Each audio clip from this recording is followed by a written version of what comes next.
어느 시골 교회에 평생을 교회를 섬기던 나이 많은 권사님이 계셨습니다. 새벽기도도 열심히 나오는 권사님이고 모든 각종 공예배, 수요예배나 금요기도회나 주일예배, 아니 교회 총선까지 한 번도 빠지지 않는 그런 권사님이었습니다. 그런데 어느 해부터 이 권사님이 자리가 비기 시작했습니다. 처음엔 모든 성도들이 그렇게 생각했습니다. 권사님 연세가 많으시고 몸이 안 좋으시니까 보다 그래서 좀 빠지는가 합니다. 며칠이 지나고 몇 주가 지나고 한 달이 지나도 권사님의 자리는 계속 비어 있었습니다. 그때 그 교회 한 집사님이 마음의 찔림을 느꼈습니다. 누군가는 가봐야 하지 않을까요? 그 집사님은 큰 준비도 없이 귤 한 봉지를 들고 권사님의 집을 찾아갔습니다. 문을 열자 권사님이 혼자 앉아 계셨습니다. 방은 조용했고 TV 소리만 작게 흘러나오고 있었습니다. 권사님은 집사님을 보자 한참을 말없이 바라보다가 이렇게 말씀했습니다. 교회에서 아무도 안 오는 줄 알았어. 그 말 한마디에 집사님의 가슴이 무너졌습니다. 권사님은 이어서 조용히 이렇게 말했습니다. 몸이 아파서 못 나간 것도 있지만 너무 힘들었던 건 아무도 나를 찾아주지 않은 것 같은 생각이 들었어. 교회가 그 한 사람의 그 인생을 붙들어야 하는 순간이 왔습니다. 신방 같은 집사님은 그날 긴 시간 함께 앉아 권사님과 기도를 했습니다. 그리고 성경을 열어서 성경을 읽었는데 두세 사람이 내 이름으로 모인 곳에는 나도 그들 중에 있느니라는 마태복음 18장 20절 말씀을 읽고 기도를 했습니다. 그날 이후 교회는 달라졌습니다. 권사님을 위한 기도팀이 생겨졌고 주일마다 한 사람씩 방문하기로 했으며 예배 자리에 권사님의 이름을 빠뜨리지 않고 이름을 불러 기도했습니다. 몇 달 후에 권사님은 이렇게 고백했습니다. 몸은 여전히 약하지만 마음은 다시 살아났고 교회가 나를 놓지 않았다는 게 이렇게 큰 힘인 줄 몰랐다고 그렇게 고백을 했습니다. 그리고 권사님은 다시 일어나 찬양하기 시작했다고 합니다. 오늘 예루살렘 무너진 성벽은요, 누구의 문제가 아닙니다. 공동체의 문제라는 것입니다. 느헤미야는 예루살렘을 바라보며 이렇게 기도합니다. 우리가 당한 공경을 보라고 오늘 성경은 말하고 있습니다. 여기서 느헤미야는 이렇게 말하지 않았습니다. 이 성벽이 무너진 것은 너희 지도자들 때문에 잘못됐다고, 너희가 이렇게 만들었다고 누구를 책망하지도 않았습니다. 대신 그렇게 말합니다. 우리가 당했다고 공동체의 책임이 있다고 느헤미야는 말하는 것입니다. 여러분, 예루살렘 무너진 성벽은 특정 사람의 실패가 아니라 공동체의 아픔이라는 것입니다. 재정이 어려워질 때예요. 봉사가 줄어들 때, 다음 세대가 교육하기에 어려움이 있을 때 이것은 어느 부서의 문제가 아니라 교회 전체가 함께 안고 가야 할 기도 제목이라는 것입니다. 그래서 고린도전서 12장 26절에 이렇게 말합니다. 한 지체가 고통을 받으면 모든 지체가 함께 고통을 받고라는 말이 있습니다. 교회는 회사가 아닙니다. 발전하지 않고 성과가 나쁜 부서를 정리하는 것이 교회가 아닙니다. 함께 울고 함께 책임지는 것이 바로 교회입니다. 그것이 바로 주님의 몸인 것입니다. 여러분, 느헤미야의 설교를 듣고 백성들이 외친 말은 이것입니다. 일어나 건축하자입니다. 일어나 건축하자. 여기서 세 가지 중요한 의미가 있는데 그 첫 번째 하나가 일어나자라는 것입니다. 현실을 외면하지 않겠다는 것입니다. 이 어려운 상황을 보고 가만히 있지 않고 일어나겠다는 겁니다. 그들은 무너진 성벽을 이미 오래전부터 보고 있었습니다. 그러나 이제 더 이상 핑계를 대지 않았습니다. 형편이 안 되니까 못하겠어요. 사람들이 없어서 못하겠어요. 나이가 많이 들어서 이제는 움직여서 이런 말을 하지 않았다는 것입니다. 일어나자라는 현실을 인정하고 믿음으로 일어서겠다는 고백을 했다는 것입니다. 그래서 이사야 60장 1절에 이렇게 말합니다. 일어나 빛을 발하라. 이는 내 빛이 이르렀구라고 말합니다. 일어나 건축하자. 이것은 다시 세울 수 있는 믿음이 생겼다는 것입니다. 성벽은 무너졌습니다. 그러나 하나님은 무너지지 않았습니다. 여러분, 모든 것이 다 무너져도 하나님 무너지지 않습니다. 내가 송구영신 예배도 그렇게 말씀드렸잖아요. 내가 혼자 있어도, 광야에 내가 혼자 있어도 다 잃어버린 것이나 하나님이 거기 계시다.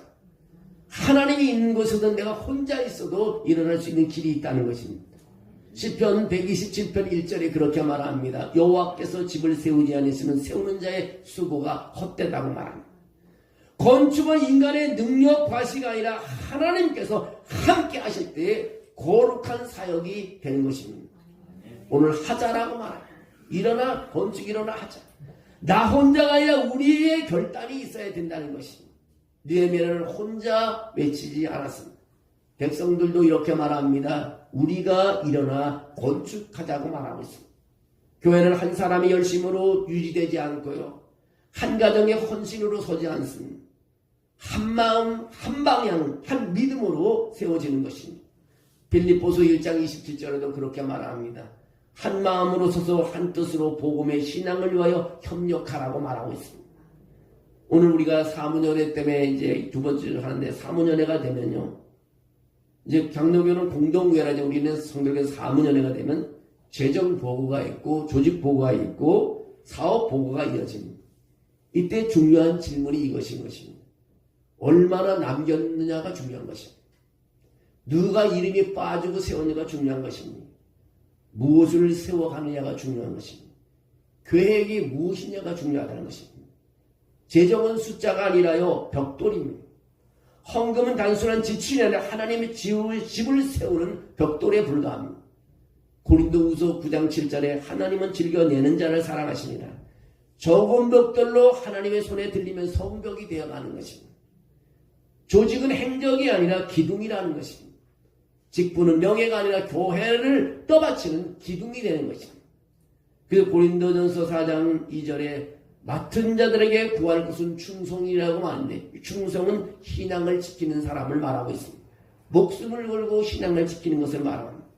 오늘 사업은요 봉사하는 일이 아니라 사업은 그 일을 봉사하는 일이 아니라 바로 예배라는 것입니다. 그래서 골로새서 3장 23절에는 그렇게 말합니다. 무슨 일을 하든지 마음을 다하여 죽게 하듯 하라고 말합니다.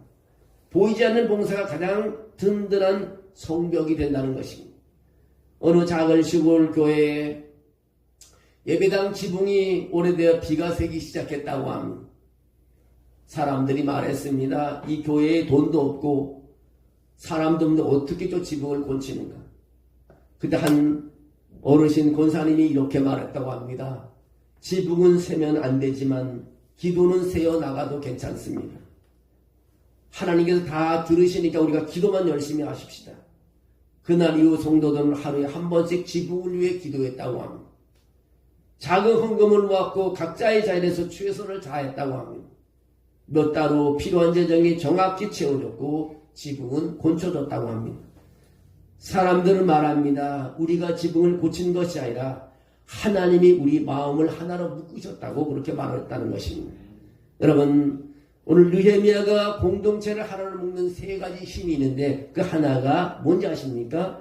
현실을 숨기지 않았다는 것입니다. 느헤미야는 단순히 일하자고 외친 사람이 아닙니다.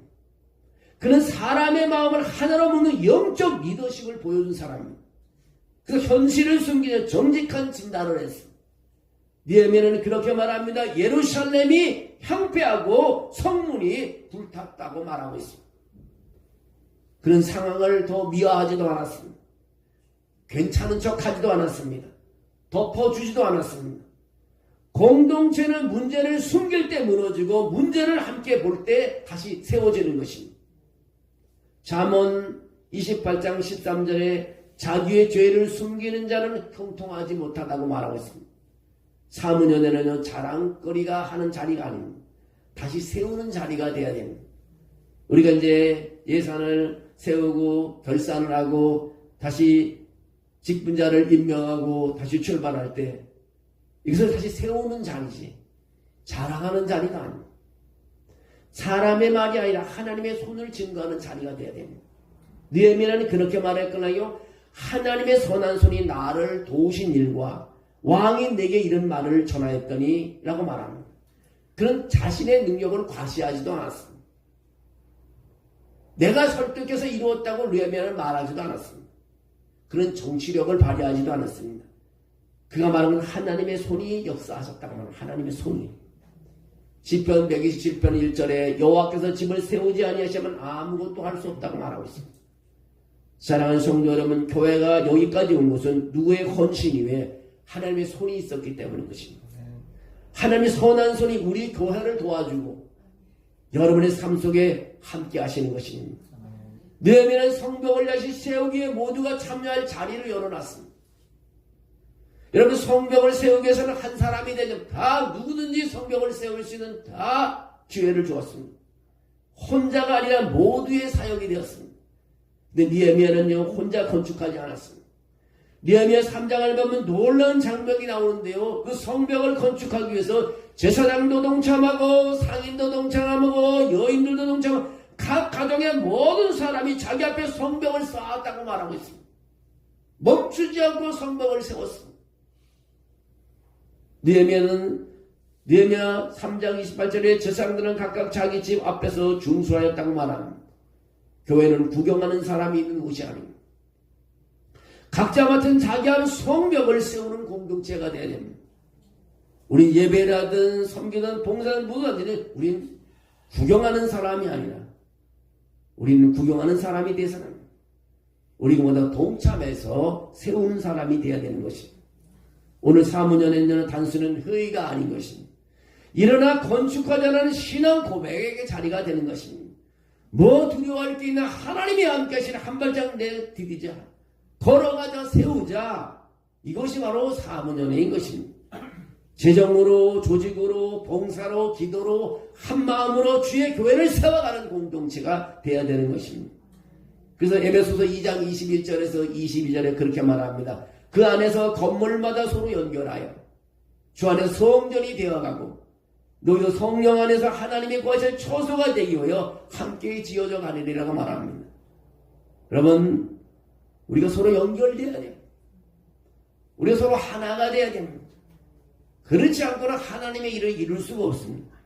이 말씀은 오늘 사무연회에 우리에게 이렇게 묻습니다. 나는 어떤 성벽을 맡고 있는가? 기도의 성벽을 나는 맡고 있는가? 아니면 재정의 성벽을 맡고 있는가? 아니면 봉사의 성벽을 가지고 있느냐? 다시 세워야 할 성벽, 내가 세워야 할 성벽이 무언가를 우리는 질문하고 있는 것입니다. 그래서 갈라디아서 6장 5절에 각각 자기의 짐을 질 것이라고 말합니다. 작은 구간이라도 담당하여 일하는 모습은요, 하나님께 충성하는 모습을 보이는 것입니다. 나는 관객인가? 나는 건축가인가? 사무연의 보고를 듣는 시간이 아니라 결단에 참여하는 시간이 되어야 됩니다. 야고보서 1장 20절에 너희는 말씀을 행하는 자가 되고 듣기만 하여 자신을 속이는 자가 되지 말라.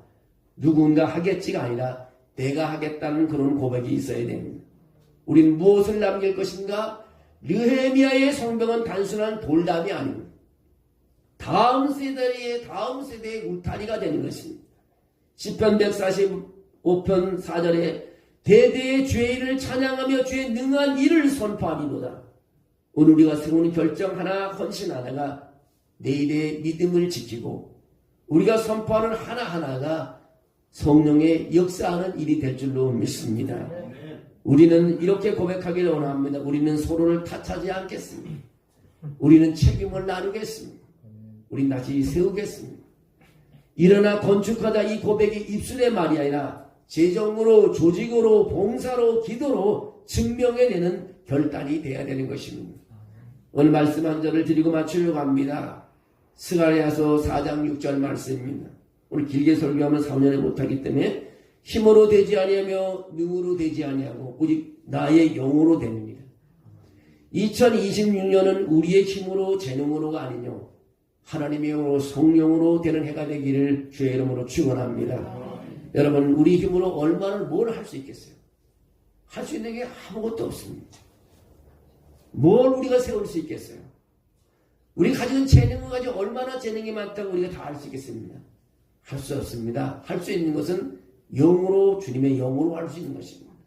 우리가 기도할 때 하나님이 도와주셔야 되는 것입니다. 하나님이 세워주지 않으면 한 발짝도 나갈 수 없습니다. 여러분, 교회적으로도 하나님이 도와주셔야 되고요. 여러분이 가지고 있는 질병도 하나님께서 치료해 주셔야 됩니다. 하나님께서 의사를 만나게 해주시고 하나님께서 좋은 약을 준비해 두도록 해셔야 됩니다. 우리 이 세상에 살아갈 때요, 내 힘으로 할 수 있는 것은 아무것도 없습니다. 주님을 의지하는 사람이 길을 여는 사람이 되고, 주님을 찬양하는 사람이 복을 받는 사람이 되고, 주님께 매달리는 사람이 승리하는 사람이 될 줄로 믿습니다. 여러분, 그런 우리가 2026년을 다시 열고 가기를 원합니다. 제가 신년에도 말했지만 미지의 세계를 가고 있습니다. 저도 2026년을 가보지 않았습니다. 무슨 일이 일어날지 모릅니다. 이것은 아브라함도 그런 길을 갔습니다. 모세도 그런 길을 갔습니다. 여호수아도 그런 길을 갔습니다. 모든 믿음의 선진들이 그런 길을 갔습니다. 어떻게 갔냐고요? 믿음으로 갔습니다. 하나님이 동행하여 주십니다. 하나님 미리 가서 준비해 놓고 있다는 것을 알 수 있습니다. 어떻게 우리가 길을 내고 어떻게 강을 건너고 어떻게 바다를 가를 수 있겠습니까? 하나님이 다 해주실 줄로 믿습니다. 그 믿음으로 우리가 내리는 사문연을 통해서 2026년도 하나님께서 축복하는 우리의 교회가 되고, 여러분의 일터가 되고 직장이 되고 여러분의 영혼을 붙잡히는 받는 그런 한 해가 되기를 주의 이름으로 축원합니다. 사랑이 많으신 하나님, 사문연의 보고가 끝이 아니라 건축의 출발점, 부흥의 출발점이 되게 해 주시옵소서. 우리 교회를 한 마음으로 세워가는 주의 교회로 굳게 세워주실 줄로 믿습니다. 오늘 한 사람 한 사람들이 할 수 있는 것은, 우리가 가진 것이 작은 벽돌이지만 벽돌을 세워나갈 때마다 성벽을 이루게 하시고 하나님 나라가 되게 도와주시고 그것에 하나님의 영광이 드러나게 도와줄 줄로 믿습니다. 주님의 은혜가 충만하게 하시고 역사해 주셔서 우리 교회가 2026년은 승리하는 교회가 되게 하시고 영혼을 구원하게 도와주시고 우리가 아버지는 기도하는 일을 다 이룰 수 있도록 축복해 주시옵소서. 주께서 일어나 아버지 하나님이여 성벽을 이루는 느헤미야를 통해서 이스라엘 백성들이 아버지에 동참한 것처럼 우리가 일어나 세우는, 교회를 세우는, 부흥시키는 하나님의 영광을 드러내는 그런 사역을 감당할 수 있도록 힘을 더하여 주시옵소서. 주께서 그렇게 도와줄 줄로 믿습니다. 예수님의 이름으로 기도하옵나이다. 아멘.